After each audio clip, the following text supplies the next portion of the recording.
क्या आपके घर में भी मटर को फ्रीजर में स्टोर किया जाता है ताकि जब मटर का सीजन ना हो उस समय आप इस मटर को एंजॉय कर सके? जी हाँ, वेलकम टू बायोबाइट्स। आज की क्लास होने वाली है बहुत ही खास, क्योंकि आज हम करने जा रहे हैं क्रायो प्रिजर्वेशन। आज की वीडियो में हम जानेंगे कि क्रायो प्रिजर्वेशन क्या है, क्रायो प्रिजर्वेशन क्यों किया जाता है और क्रायो प्रिजर्वेशन के क्या बेनिफिट्स हैं, और मोस्ट इंपॉर्टेंट, क्या क्रायोनिक एथिकल है भी या नहीं है। जी हाँ, वीडियो के लास्ट तक बने रहिए। चलो फिर स्टार्ट करते हैं क्रायो प्रिजर्वेशन। देखिए, जो ये क्रायो प्रिजर्वेशन है, इसमें क्रायो का मतलब होता है आइसी कोल्ड या फिर फ्रॉस्ट। यहाँ पर आइसी कोल्ड वाले मीडियम में चीजों को प्रिजर्व किया जा रहा है। अब देखो कौन सी ऐसी चीज है इनको आप प्रिजर्व कर रहे हैं।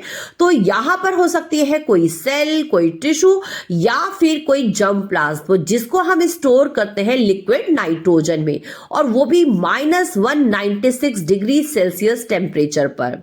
ठीक, फटाफट से पहले हम इसकी डेफिनेशन कर लेते हैं कि cryo preservation is a process where cells or whole tissue are preserved by cooling to low sub-zero temperature such as -196 degrees Celsius। कहां पर? इन लिक्विड नाइट्रोजन में।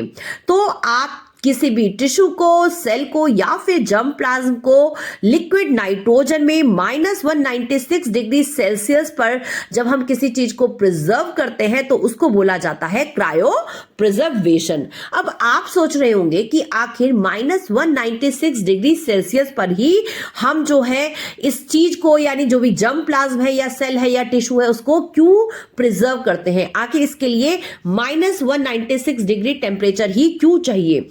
देखिए, जो -196 डिग्री टेम्परेचर है, यहां पर आपकी जितनी भी जो सेल के अंदर जो बायोकेमिकल रिएक्शंस हैं वो सारी की सारी सस्पेंडेड हो जाती हैं। वो सारी की सारी जो रिएक्शंस है, बायोकेमिकल रिएक्शंस हैं, वो सब की सब जो रिएक्शंस हैं वो रुक जाती है। यानी जो बायोलॉजिकल प्रोसेस जो अंदर चल रहे होते हैं सेल के अंदर, वो सारे के सारे जो प्रोसेस हैं वो स्टॉप हो जाते हैं। उनकी सारी की सारी जो एक्टिविटीज हैं वो रुक जाती हैं। ठीक है, इसीलिए जो है -196 डिग्री जो है सेल्सियस टेम्परेचर लिया जाता है। और उससे भी इंपॉर्टेंट चीज ये है कि जैसे हमें पता है कि जो सेल होती है, सेल के अंदर न्यूक्लियस और जहां पर डीएनए होता है जिसके पास जेनेटिक इंफॉर्मेशन होती है, -196 डिग्री सेल्सियस टेम्परेचर पर जो है हमारा डीएनए, उसमें म्यूटेशन नहीं हो पाता। क्योंकि आपको पता होना चाहिए कि जो डीएनए है उसके अंदर ही सारी की सारी जेनेटिक इंफॉर्मेशन एग्जिस्ट करती हैं। ये -196 डिग्री सेल्सियस जो टेम्परेचर है, ये डीएनए म्यूटेशन को भी रोकता है। इसीलिए जो है -196 डिग्री सेल्सियस को ही रिकमेंड किया जाता है। इसी पर ही क्रायो प्रिजर्वेशन प्रोसेस को किया जाता है। ह्यूमन बींग्स को भी क्रायो प्रिजर्वेशन मेथड से जो है उसको प्रिजर्व किया जाता है। बिल्कुल सेम प्रोसीजर है। इसमें कोई सा भी जो टिश्यू है, सेल है, एम्ब्रियो है, स्पर्म है, उनको सबसे पहले जो है क्रायो प्रोटेक्टेंट्स को जो है उनकी बॉडी में इंसर्ट किया जाता है। अब आप सोच रहे होंगे कि ये क्रायो प्रोटेक्टेंट्स क्या हैं? देखिए, जो क्रायो प्रोटेक्टेंट्स होते हैं वो है आपके ग्लिसरॉल डाइमिथाइल सल्फोक्साइड। ये जो है क्रायो प्रोटेक्टेंट्स हैं। देखिए, जो क्रायो प्रोटेक्टेंट्स हैं, जैसे मैंने अभी आपको बताया कि ग्लिसरॉल डाइमिथाइल सल्फोक्साइड, ये जो है जिस भी बॉडी को जो है हम प्रिजर्व करना चाहते हैं उसकी बॉडी में इंड्यूस किया जाता है, ताकि जो एक्सेसिव जो आपका आइस क्रिस्टल जो बॉडी में बन जाते हैं वो ना बन सके, और साथ में जो एक्सेसिव डिहाइड्रेशन हो जाता है वो ना हो सके, ताकि जो आपकी सेल्स हैं वो एक्टिव फॉर्म में रह सके आने वाले टाइम पे, ताकि फ्यूचर में जब हमारी टेक्नोलॉजी और एडवांस हो जाए तो हम उस पर प्रॉपर रिसर्च वर्क कर सके, उनको दोबारा से रिवाइव कर सके। आज के समय में टेक्नोलॉजी इतनी एडवांस हो गई है, स्पेशली बायोटेक इतना एडवांस हो गया है कि आज के समय सेल, टिश्यू या जर्म प्लाज्म या सीड को ही नहीं, बल्कि जी हाँ, एम्ब्रियो, स्पर्म, ओवम और साथ साथ ह्यूमन बॉडी को भी जो है क्रायो प्रिजर्वेशन मेथड से प्रिजर्व किया जा सकता है, ताकि इन फ्यूचर जब टेक्नोलॉजी और ज्यादा एडवांस हो जाए तो उनके रिवाइवल के उनके भी दोबारा चांस हो सकते हैं और वो भी दुनिया में दोबारा से एग्जिस्ट कर सकते हैं। लेकिन जी हाँ, इसके लिए चाहिए हमें बहुत अच्छा खासा पैसा। तो हमारी इंडिया में जैसे एक जब लीगल डेथ हो जाती है किसी ह्यूमन बीइंग की, तो उस कंडीशन में क्रीमेशन एक सेरेमनी है, जैसे जिसे हम बोलते हैं दाह संस्कार करना, जिसमें जो डेड बॉडी है उसको जो है जला दिया जाता है और जो डेड बॉडी है वो राख में कन्वर्ट हो जाती है।